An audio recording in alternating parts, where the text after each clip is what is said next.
Hi, I'm Tori. Today's video is about Figure Modeling 101. So I'm going to be going over how you can become a figure model, what you need to prepare, what you need to bring, posing ideas, and all that in between. So what exactly is a figure model, also known as art model or life model?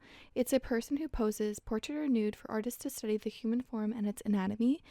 Acting as a live reference, they hold short gestural poses and longer poses. Studying live really helps elevate art because artists can really study the subject 3D. So a little bit about my experience and background. I was a fine art student, so I was on the other side of the canvas, and this really helped me understand the structure of the classes as well as what the artists are looking for to create their art. I also have modeled in the past for photo shoots as well as runway shows, and this all helped me really understand how my body moves as well as doing dance, yoga, and skateboarding. All of those things really help create dynamic poses as well as understanding balance and having good flexibility, which is all really integral of being a life model. But everything that you come with is going to help create a unique perspective. I also really love the idea that any person, no matter what you look like, age, shape, size, background, is all welcome to become a life model. I really was trying to figure out a way that I could get paid to be a model long term, and this really felt sustainable for me because I love the idea that even as my body changes, I'm still able to do this job. The city that I started in was Rochester, New York. I love you. And I was just checking out a art show and I really loved it, so much to the point that I ended up following that studio on Instagram and finding out that they have figure drawing classes. I ended up emailing the director of the studio and just saying that I really love the show, that I noticed that they have figure drawing classes and I would love to model if there was ever an opportunity, that I have had experience modeling, and then I left my contact information and they ended up reaching back out, which was really awesome. I ended up modeling for them, and then from there other opportunities snowballed because art communities are super tight knit, and a lot of artists that attend one art session will also attend other classes. So a really nice thing to do is to get to know the other artists there, and sometimes you can get an opportunity, which is really cool.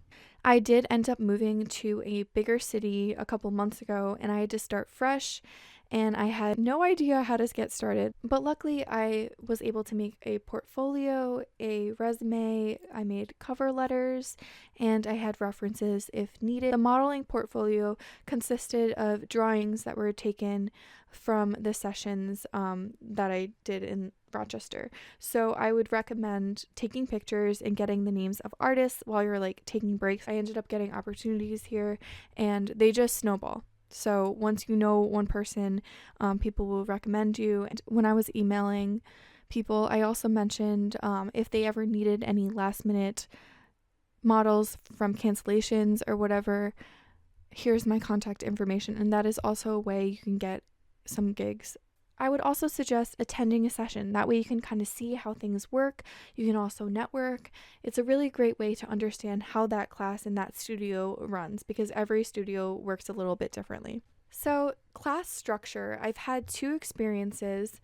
One of them being a class where I start with gestural poses and then I move to longer poses. So what I mean by gestural poses, it'll be like 5 30-second poses, 2 5-minute poses, 3 20-minute poses, and then we go to like a hour pose, and usually those classes are 3 hours long. You get breaks, of course. And then the second type of classes that I've modeled for, it's one pose for 3 hours. Of course I get breaks, but usually this is the same pose over the course of weeks, and those are more developed pieces of artwork. Usually I've worked with oil painters. I know some people work with clay sculpture artists and those sorts, so that's really cool. And the way that breaks typically work in my experience is after every 15 minutes I get a 5-minute break. Now, it depends on your comfort level. Sometimes people can do 30 minutes without a break. For me, I feel very comfortable around 15 to 20 minutes and I get a 5-minute break. I really feel like I need those breaks to stretch. I've also worked 6-hour days. Those days I will also get a break in the middle for 1 hour. I really recommend really communicating what your body can handle, because no one knows what your body feels like except for you. So, how do you prepare beforehand? One of the most important things to do is sleeping well. I would recommend really great night's rest, and if you can, take a nap beforehand. Studio settings to me can be so relaxing. Sometimes I'm like really trying to keep my eyes open, so I recommend really prioritizing your sleep here. Another thing that's super important is eating well. Make sure you're eating something that makes you feel full and energized but won't upset your stomach. I'm very prone to getting stomach aches when I eat like dairy, for example. Typically, I'll eat things like salmon, rice, and vegetables. That's perfect for me. Some fruit, and I'll go over little snacks that you can bring later as well. So the next is shower and bathing. Pampering yourself is really key here. Break out that Lush bath bomb and those face masks, because this is when you need it. I really like to take my time here. I also recommend not wearing cream because you don't want to be slipping around. And also shaving if you want to. If I will be modeling that day, it's kind of like that's all I'm doing that day. I'm just preparing to model. So I will break out my yoga mat and I will do my stretches and really take care of myself that day. And I also slip into comfy, clean, and appropriate clothes. Remember, this is a professional job, so make sure you're not wearing anything inappropriate or revealing. Even if you're going to be nude, you want to show up appropriately. I also recommend getting there earlier, especially if it's your first time at that studio. You want to make sure you know exactly where you're going, where to put your things, where to get ready. You can get your poses ready. You can talk with the coordinator, kind of see like what props they want to use, what they're kind of focusing on. You also want to make sure that you're not getting undressed in front of everyone. Go to the bathroom, get changed, and then show up in a robe, ready to go. Punctuality is super important in a setting like this, so arrive there earlier. Period thing is kind of a little bit tricky. I would recommend a menstrual cup, wearing nude underwear that day, and then having a towel for doing like seated positions. Maybe that day, if you're doing poses that you can choose, I would recommend doing things that where you're sitting down or laying down, you're more comfortable. Those kind of days, just communicate with the coordinator. Just say that you would like to do things a little bit more relaxing. Maybe you want the heater a little bit closer to you. Communication is key. What to do during breaks? So what I like to do is I like to drink water. I take a light snack break. Sometimes I'll use the bathroom. I'll definitely stretch. I always do yeses and nos with my neck. I'll stretch my arms. I'll stretch my legs, and I'll do some rolls with my shoulder. If you need a temperature adjustment, this is a really good time to chat with the coordinator and let them know if you're feeling too hot or cold, and they can adjust the temperature for you. Usually there's like a little fan or a little heater by you. I also like to walk around the room, and I like to get feedback from other artists, and I like to just talk to them about their artwork and get to know them. I like to tell them what my name is, even though they know like the name of the model. I'm like, hi, I'm Tori, and then get their name as well, and ask them if you can take a picture of their artwork. This is a really good way to build up your portfolio. Also get their name as well so you can credit them later. What should you bring to a figure modeling session? I always bring my water bottle. And if you'd like, you can also bring something with electrolytes or one of those like little electrolyte water packets, and you just put in your water. I like to also bring a snack packed with protein and carbs that are easy to eat and not messy. For example, I like peanut butter crackers, cut up fruit and vegetables, nuts, hard-boiled eggs, dark chocolate, etc. I also bring a robe. And you're going to want a robe because in between breaks you want to put something on. You don't want to be walking around the class naked. So put that robe on and get comfortable. And also slippers are super important for walking around. You don't want to just walk around barefoot.